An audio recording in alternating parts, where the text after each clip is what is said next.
जय हिंद दोस्तों, स्वागत है आप सभी का आपके अपने चैनल मार्केट एकेडमी में।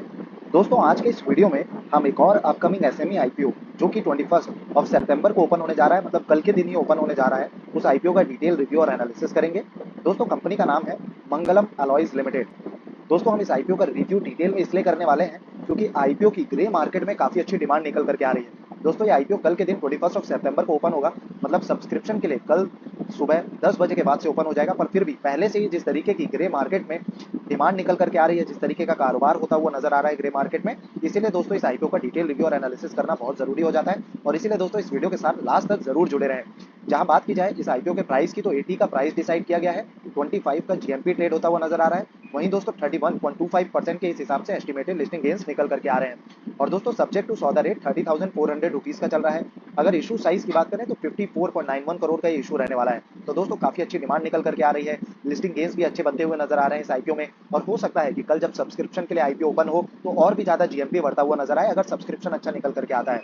इसीलिए दोस्तों इस आईपीओ को ट्रैक पे रखना बहुत जरूरी हो जाता है, और इस वीडियो को अंत तक देखना उससे भी ज्यादा जरूरी हो जाता है, ताकि आप अपना फाइनल डिसीजन ले पाएं कि इस आईपीओ में आपको अप्लाई करना है या फिर इसे अवॉइड करना है। बाकी दोस्तों हम इस वीडियो में जितनी भी जो सारी जानकारी है आईपीओ से रिलेटेड, कंपनी से रिलेटेड, सारी चीजें, सारा जो डेटा है आपके साथ शेयर करने वाले हैं। सबसे पहले हम कंपनी की प्रोफाइल को डिस्कस करेंगे कि आखिर ये कंपनी काम क्या करती है, किस सेक्टर को बिलोंग करने वाली कंपनी है। इसके लिए हम खुद कंपनी की वेबसाइट को रेफर करेंगे, कंपनी किस तरीके के प्रोडक्ट्स मैन्युफैक्चर करती है उनको समझेंगे। साथ ही दोस्तों आईपीओ रिलेटेड जो सारी डिटेल्स है कि आईपीओ कब ओपन होगा, कब क्लोज होगा, फेस वैल्यू क्या है, किस प्राइस पे आया है, कितना अमाउंट लगने वाला है, आईपीओ का रिजर्वेशन, आईपीओ की प्रमोटर होल्डिंग, इवन कंपनी के फंडामेंटल्स व फाइनेंशियल्स किस तरीके से है, स्ट्रॉन्ग फंडामेंटल वाली कंपनी है, वीक फंडामेंटल वाली कंपनी है, की परफॉर्मेंस इंडिकेटर किस तरीके के हैं, वैल्यूएशन किस वैल्यूएशन पे कंपनी आईपीओ को लेकर के आई है, और उस हिसाब से उसका पीयर कंपैरिजन करना। साथ ही दोस्तों ऑब्जेक्ट्स ऑफ द इशू को जानना कि कंपनी आईपीओ से जो पैसा रेज करेगी उससे कंपनी काम क्या करने वाली है। तो ये सारी चीजों को डिस्कस करेंगे। साथ ही साथ दोस्तों आईपीओ से जुड़े जो बड़े रिस्क वाले फैक्टर्स हैं उनको भी इंक्लूड करेंगे, और जो भी मार्केट में अभी आईपीओ ओपन है या फिर अभी अपकमिंग है जो मार्केट में ओपन होने वाले हैं, उन सभी के करंट जीएमपी को भी समझेंगे, सब्सक्रिप्शन फिगर को भी चेक करेंगे। यहाँ तक दोस्तों चावड़ा जो कि एसमी कैटेगरी का आईपीओ है उससे रिलेटेड भी डिस्कस करेंगे, क्योंकि आज के दिन उसका अलॉटमेंट स्टेटस आउट होने वाला है। तो दोस्तों ये वीडियो थोड़ा लेंथी जरूर होगा पर बहुत ज्यादा इन्फॉर्मेटिव होने वाला है, तो प्लीज इस वीडियो को लास्ट तक जरूर देखें। साथ ही दोस्तों हमारे चैनल मार्केट एकेडमी को जरूर सब्सक्राइब कर लें। हम इस जो चैनल है उसमें हमने सेपरेट से प्लेलिस्ट क्रिएट की हुई है आईपीओ एनालिसिस से रिलेटेड, जिसमें आप सारे ही आईपीओ का डिटेल रिव्यू और एनालिसिस का वीडियो चेकआउट कर सकते हैं। चलिए दोस्तों वीडियो को बिना देरी के स्टार्ट करते हैं, और सबसे पहले डिस्कस करते हैं कंपनी प्रोफाइल को कि आखिर ये कंपनी काम क्या करती है। So friend, this company is incorporated in 1988। Mangalam alloys limited is a manufacturer of stainless steel based products. तो दोस्तों मेनली जो स्टेनलेस स्टील बेस्ड जो प्रोडक्ट्स होते हैं उनकी मैन्युफैक्चरिंग का काम कंपनी करती है। अब ये किस तरीके के प्रोडक्ट्स होते हैं, तो इसमें है एसएस इंगॉट्स, एसएस ब्लैक बार, SS RSC, SS bright round बार। तो दोस्तों अलग अलग आप कह सकते हैं कि स्टेनलेस स्टील बेस्ड जो प्रोडक्ट्स होते हैं डिफरेंट डिफरेंट शेप्स और साइजेस के, उन्हीं की मैन्युफैक्चरिंग का काम कंपनी करती है। अलग अलग ग्रेड्स के होते हैं, क्योंकि मेटल जो होता है वो अलग अलग ग्रेड्स में होता है, तो डिफरेंट ग्रेड डिफरेंट साइजेस के जो स्टेनलेस स्टील प्रोडक्ट्स हैं उनकी मैन्युफैक्चरिंग का काम कंपनी करती है। हम जब आगे कंपनी की वेबसाइट का रेफरेंस लेंगे तो और भी डिटेल में कंपनी के जो प्रोडक्ट्स हैं उनको समझेंगे। And Mangalam alloys manufacture stainless steel ingots through 3 furnaces by melting stainless steel scraps. तो दोस्तों इसके लिए कंपनी के पास जो मैन्युफैक्चरिंग फैसिलिटी है उसमें कंपनी के पास 3 मेजर फर्नेसेस हैं, जिसके थ्रू ये प्रोडक्ट्स की मैन्युफैक्चरिंग का काम कंपनी करती है। Rolling ingots to stainless steel rounds flats followed by heat treatment, annealing furnaces and bright bar unit. Its manufacturing unit is spread across 40,000 square meter of land and has installed capacity of 25,000 TPA melting capacity। तो दोस्तों capacity wise भी काफी बढ़िया निकल करके आ रही है company. Manufacturing facility भी काफी बड़े लैंड में आप कह सकते हैं, काफी अच्छा एरिया कंपनी के पास है 40,000 स्क्वायर मीटर का, तो काफी बढ़िया मैन्युफैक्चरिंग फैसिलिटी है। टोटल ओवरऑल 3 ब्लास्ट फर्नेसेस निकल करके आ रहे हैं, जिसके थ्रू कंपनी अपने प्रोडक्ट्स की मैन्युफैक्चरिंग करती है। चलिए अब कंपनी के दोस्तों कंपनी की वेबसाइट का भी रेफरेंस ले लेते हैं, तो कुछ इस तरीके की आप देख सकते हैं कंपनी की वेबसाइट निकल करके आ रही है।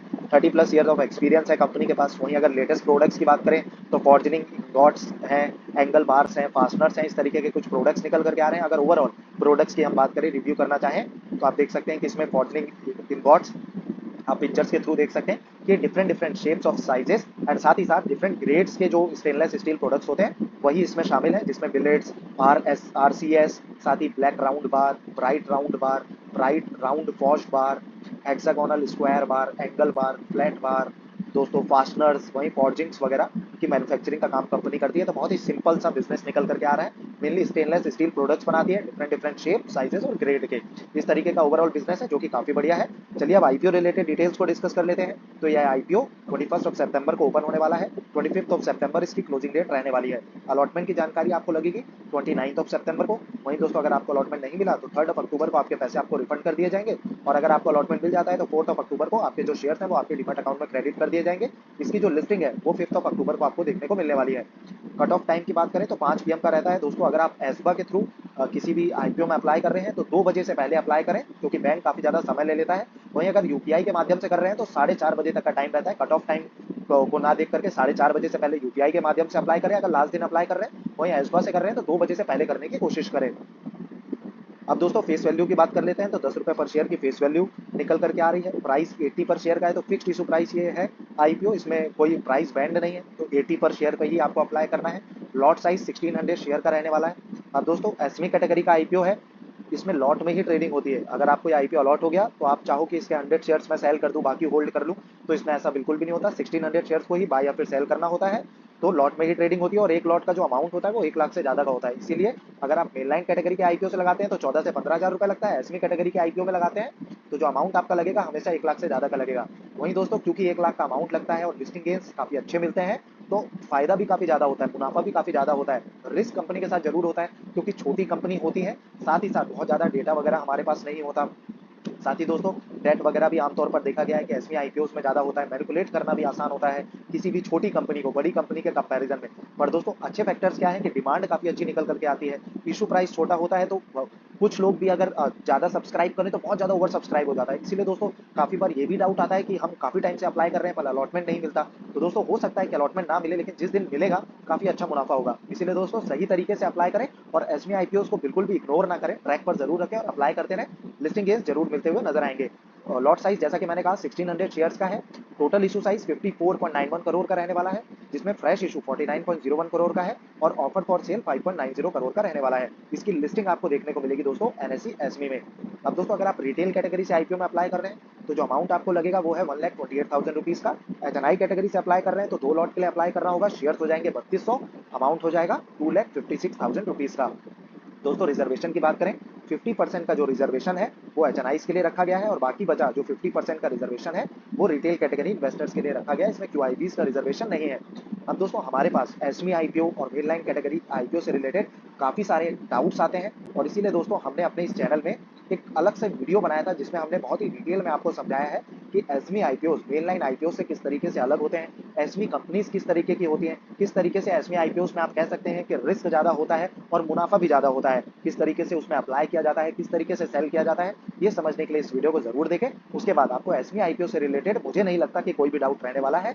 अगर रहता है तो आप क्वेरी रेस कर सकते हैं, और हमारे पास इसी तरीके की एक क्वेरी आई थी कि आप कह रहे हैं कि प्री ओपन मार्केट में सेल करना सही रहता है। अब दोस्तों जैसा कि मैंने वीडियो में पहले ही बताया कि एसमी आईपीओ लॉट में ट्रेड होते हैं, एक लॉट का अमाउंट 1 लाख से ज्यादा का होता है, तो इसीलिए कई बार इसमें बायर्स नहीं मिलते हैं। लिक्विडिटी का इशू हो जाता है जब आईपीओ लिस्ट हो जाते हैं सेकेंडरी मार्केट में, तो सेल करना मुश्किल हो जाता है। मुनाफा दिखता है 100% का, पर उसमें लगातार कई बार लोअर सर्किट लगने लगता है, और क्योंकि अमाउंट ज्यादा होता है तो होल्ड करना भी मुश्किल हो जाता है, क्योंकि अप्स एंड डाउन बहुत ज्यादा देखने को मिलते हैं। तो इसलिए दोस्तों मेरी सलाह हमेशा से यही है कि एसमी कैटेगरी की जितनी भी कंपनीज हैं, जो भी आईपीओ हैं, उनको प्री ओपन मार्केट में ही सेल कर दिया जाए, क्योंकि लिस्टिंग गेन्स काफी अच्छे मिल रहे हैं, वही मिल जाए तो काफी ज्यादा मुनाफा हो जाता है। अब किस तरीके से किया जाता है तो आप इस वीडियो को चेकआउट कर सकते हैं। इसमें हमने बताया है कि how to sell SME IPO in pre open market. आपको दोस्तों ये बता दूं कि ये जो फैसिलिटी है प्री ओपन मार्केट में लिमिट ऑर्डर सेट करके सेल करने वाली, ये जीरोधा और अपस्टॉक दोनों ही आपको आप कह सकते हैं कि फैसिलिटी प्रोवाइड करते हैं। और दोस्तों इसके लिए आप जो लिंक डिस्क्रिप्शन में आपको नजर आ रही होगी उसके थ्रू आप अकाउंट को भी ओपन कर सकते हैं। बाकी दोस्तों चलिए अब वीडियो के आगे बढ़ते हैं। अगर बात की जाए प्रमोटर होल्डिंग की, तो शेयर होल्डिंग पैटर्न जो प्रमोटर के पास स्टेक था वो 81.17% का था प्री इशू में, जो कि पोस्ट इशू में घट करके 59.74% का रहने वाला है। अब दोस्तों सबसे जरूरी जो डेटा होता है उसे चेकआउट कर लेते हैं, वो है कंपनी के फंडामेंटल और फाइनेंशियल्स को चेक करना कि कंपनी फंडामेंटली व फाइनेंशियली स्ट्रॉन्ग है या फिर वीक है। तो अगर आप एसेट्स की बात करें तो एसेट्स काफी बढ़िया है कंपनी के पास, 33,201 लाख के हैं, तो काफी बढ़िया एसेट्स कंपनी मैनेज करती हुई नजर आ रही है। रिवेन्यू की बात करें तो रिवेन्यू बढ़ता हुआ नजर आ रहा है, थोड़ा सा आप कह सकते हैं माइनर फॉल देखने को मिला है साल 2023 फाइनेंशियल ईयर में, पर फिर भी कंपनी काफी अच्छा रेवेन्यू जनरेट कर पा रही है। प्रॉफिट आफ्टर टैक्स की बात करें तो लॉस मेकिंग कंपनी थी साल 2021 में, वापस से प्रॉफिटेबल हुई और उसके बाद साल 2023 में ऑलमोस्ट जो प्रॉफिट है वो दोगुना हो गए। प्रेजेंटली कंपनी के पास प्रॉफिट 1013 लैक्स के कंपनी ने जनरेट किए साल 2023 फाइनेंशियल ईयर में। नेट वर्थ बढ़ता हुआ नजर आ रहा है जो कि काफी पॉजिटिव पॉइंट है। रिजर्व्स एंड सरप्लस भी कंपनी ने बढ़ाए हैं, पर हर एक एसमी आईपीओ की तरह इस एसमी आईपीओ में भी दोस्तों आप देख सकते हैं कितना ज्यादा डेट है। 15,350 लाख का डेट है। अगर डेट टू इक्विटी रेशियो की बात करें तो 1.94 का है। वैसे तो दोस्तों जिस बिजनेस जिस सेक्टर में कंपनी ऑपरेट करती है, आमतौर पर जो मेटल रिलेटेड होती है कंपनीज, इंडस्ट्रीज जिसमें इन्वॉल्व होती है, हैवी एसेट मॉडल होता है, मशीनरी हैवी होती है, ब्लास्ट फर्नेस वगैरह को सेटअप करने में काफी ज्यादा पैसा लगता है, काफी ज्यादा डेट लेना पड़ता है, और ये तो छोटी कंपनी है तो डेट बेसिस पे ही चलती है। पर दोस्तों क्योंकि छोटी कंपनी और डेट ज्यादा है तो ये बहुत ही एक बड़ा वाला कंसर्न वाला फैक्टर भी हो जाता है। इसीलिए मैं हमेशा राय देता हूँ कि कभी भी किसी एसएमई कैटेगरी की कंपनी को लॉन्ग टर्म के लिए होल्ड ना करें।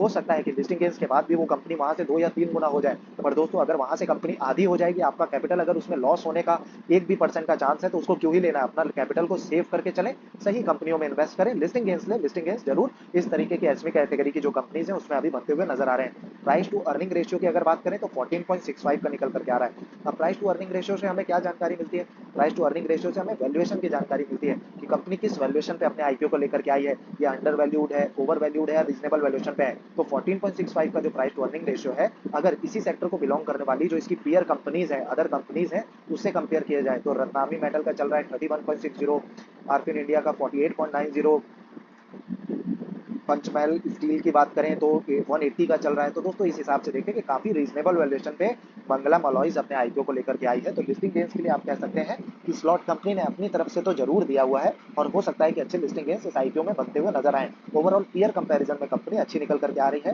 पर अगर फाइनेंशियल्स और फंडामेंटल्स की बात की जाए तो कंपनी लॉस मेकिंग भी थी साल 2021 में।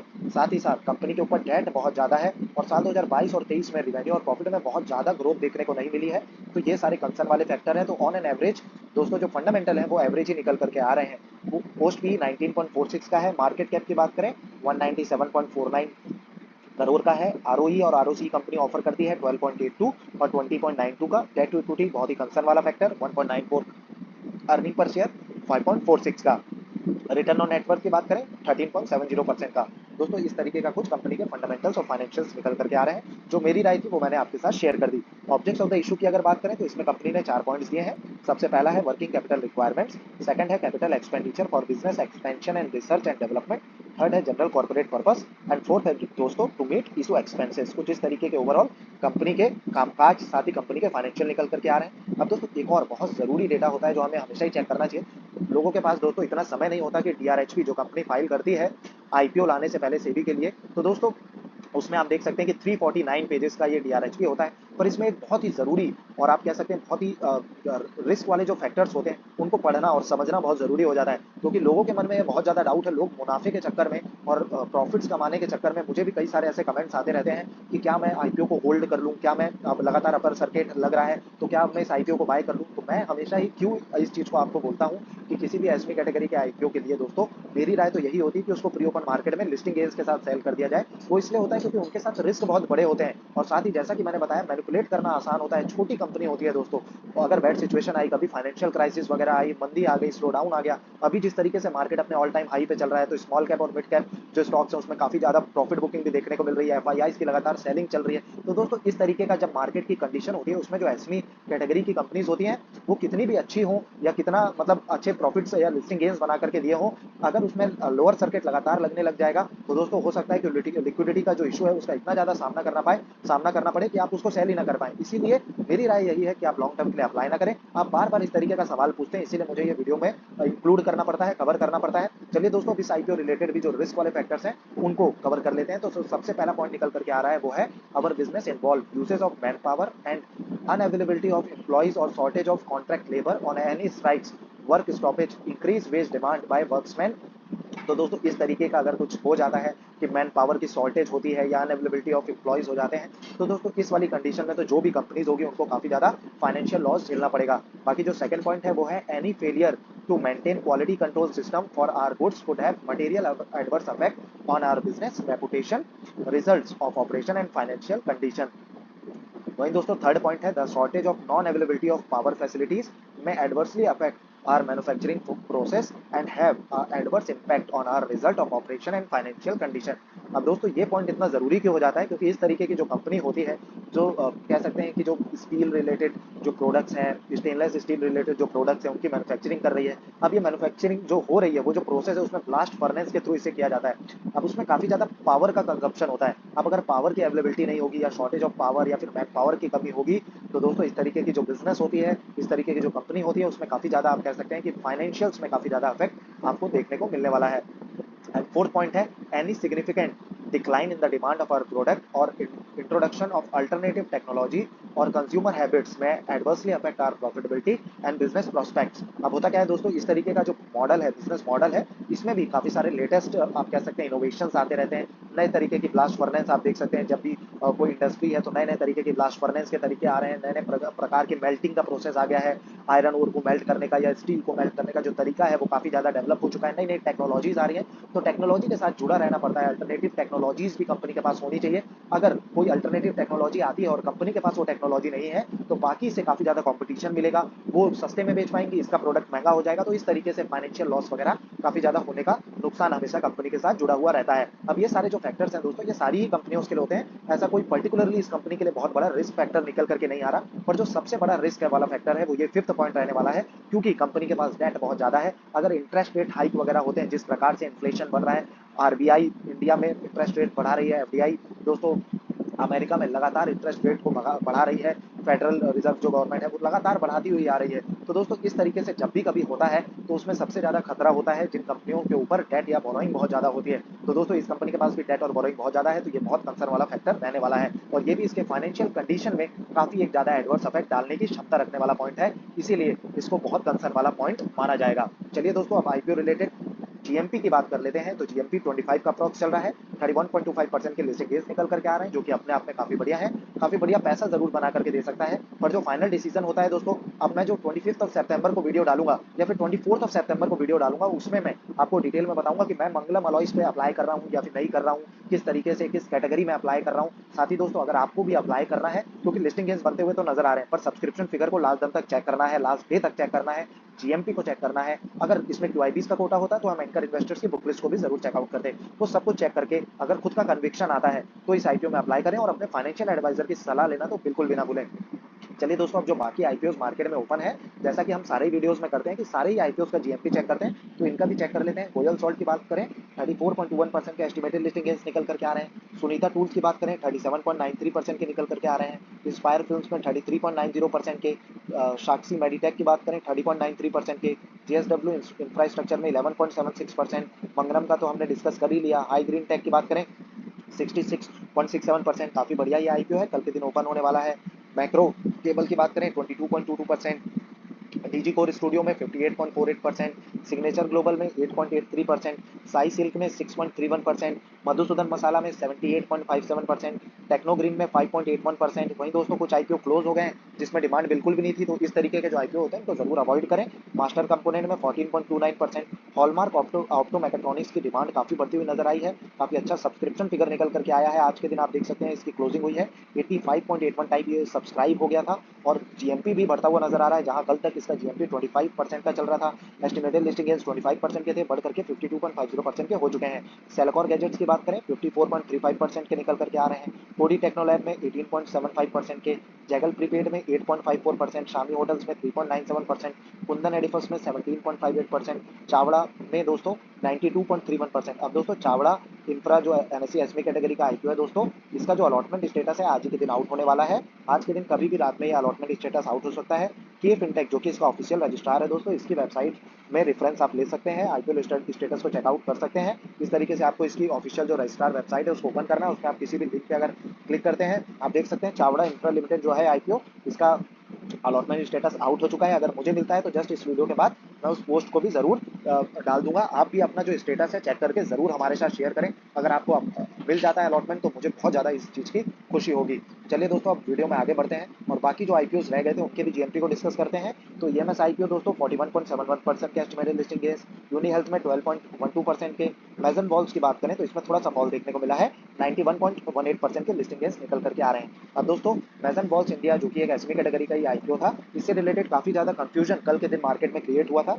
दोस्तों ऐसा हुआ था कि ये आईपीओ 21 सितंबर मतलब कल के दिन ओपन होने वाला था, लेकिन कुछ वेबसाइट में इस तरीके से इसको अपलोड कर दिया गया था कि ये आज ही के दिन ओपन होने वाला है। फिर आज फाइनल जो इसका ऑफिशियल मैसेज आया कि आज के दिन ये आईपीओ ओपन नहीं होगा, कल ही के दिन ओपन होने वाला है। तो दोस्तों कल जिनको भी ये अलॉटमेंट मिला है मैजन वॉल्स का, तो कल के दिन आप जरूर सुबह सुबह अगर आप प्री ओपन मार्केट में सेल करना चाहते हैं तो 9:15 टू 9:45 का वो प्री ओपन मार्केट का ओपनिंग विंडो का टाइम रहता है, उसमें जरूर अपने आईपीओ को सेल कर सकते हैं। और अगर आप होल्ड करना चाहते हैं तो वो आपकी अपनी राय है, आप जरूर उस तरीके से इनिशिएट कर सकते हैं। काफी ये बढ़िया आईपीओ था, मुझे खुद को भी इस आईपीओ में अलॉटमेंट मिला था। दोस्तों कल के दिन मैं इसका वीडियो भी जरूर पोस्ट कर दूंगा कि मैं किस तरीके से इस आईपीओ को सेल करने वाला हूं, क्योंकि मैं तो इस आईपीओ को प्री ओपन मार्केट में सेल करने वाला हूं। अब मेरे मन में जो भी बातें होती हैं, जो भी चीजें मैं शेयर करना चाहता हूं, मैं क्लियरली उन चीजों को मेंशन करता हूं। इसमें कुछ भी ऐसा नहीं है कि मैं कोई चीज छुपा रहा हूं या कोई चीज इस तरीके से दिखा रहा हूं। जो भी है आप लोगों के सामने है, जो भी सच्चाई है वो आप लोगों के सामने लेकर के आने की मेरी पूरी कोशिश होती है। वहीं दोस्तों अगर आप हमारे चैनल को विजिट करें तो आप देख सकते हैं कि हमारे चैनल में आपको सिर्फ आईपीओ रिलेटेड डिटेल्स ही नहीं, fundamental analysis, technical analysis, share markets की बेसिक्स वगैरह सारी जानकारी मिल जाएगी।